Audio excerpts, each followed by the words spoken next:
Well, and officials say this size and type of vessel has gone through this very bridge before. I'm outside the shop right now, and as you can see behind me, there's not much of it left. Even pieces of the roof are spread out on the ground. And as you can see behind me, crew members are working very hard despite the dangerous temperatures. Evansville native Jeff Overton is in contention heading into the final round at the Greenbrier Classic. But it's the locals that are just trying to get a glimpse of something they say they've never seen before. Well, David, I'm standing outside the Wheatcroft Fire Department, where police say Utley shot and killed his estranged wife. Remember, tomorrow's final round here at Victoria National begins at 7:30. They're trying to start earlier to beat the heat, but I don't know. It's going to be pretty hot regardless. Shocked. Yeah. I don't know how to feel. I mean, it's just sickening, but I mean, I'm sick to my stomach. I've been sick since last night. It took about 10 fire departments to finally put out the flames at this sign shop in downtown Sturgis. Locals watched in awe as an up-and-coming business came crumbling down. Store owners Michelle and Floyd Breeden say they've owned the building for about a decade. We've had different businesses here, but this is the first one that we really was making it at. I mean, officials say no one was hurt, but it was Robin Powell who helped save store owner Floyd Breeden. Powell says one of her co-workers next door noticed the smoke, and Powell called 911. I seen Floyd, and then Floyd went back in the store, so I had to go in after. Floyd says he was in this room trying to gather some of his possessions, but Powell says the heavy smoke made it hard to see anything. I just told him we need to get out of here because he was going to go. And at first I could hear him, and as long as I could hear him, I'd stand by the door. But when he quit talking and I didn't hear him, that's when I decided it was time to go see if I can find him. Both ended up making it out safely, and no other businesses were affected by the fire. Today, officials surveyed the damage, and Sturgis Fire Chief Mike Russellberg says they believe it was started by an electrical problem in the attic. We just done everything we could to keep it, and everybody just worked their tails off to stop it and keep it contained to that business. The Breedens say cleaning up memories from the past several years isn't easy, but they plan to bounce back. A few months ago, Reuben Cordell had a life-changing experience down in a coal mine. A rock just came right out of the top, and it kind of hit my hand and slid down the arm, and then I seen my finger, and it was gone.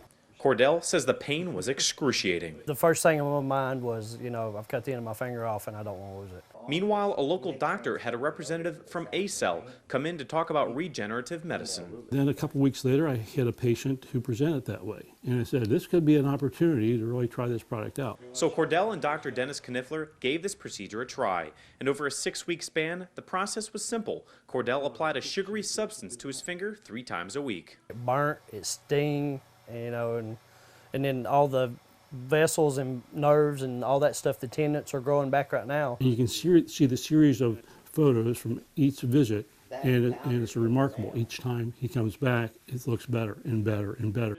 Today, Cordell is done with treatment, and his finger is almost as good as new. It was amazing. You know, I'm still kind of hard to believe that, you know, but it did grow my finger back.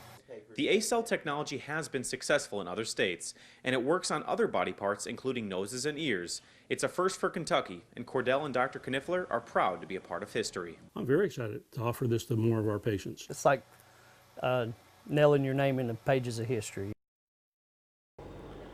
3.5-year-old Aiden was diagnosed with type 1 diabetes this past August. He can't tell us when he's feeling a low or experiencing a high.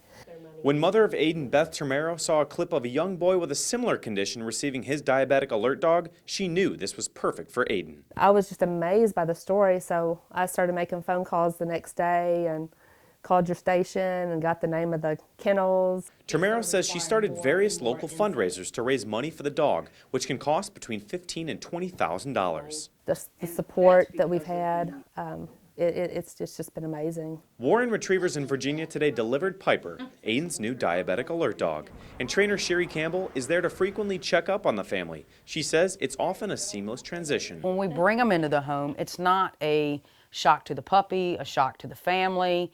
They've had some training behind them. The way it works is Piper will detect any change in Aiden's blood sugar through the dog's strong sense of smell. Then the dog acts. Some bark, some whine. Some will nip at the diabetic, maybe go over and nip at mom and dad. We can make adjustments in his insulin or give him a snack or do whatever we need to do to regulate his blood sugar levels. November is Diabetes Awareness Month, and Termero hopes more families discover the miracle of a diabetic alert dog like Piper. We've just been so excited to get her, and she's going to be a little lifesaver for Aiden. Brett Hoffland, 14 News.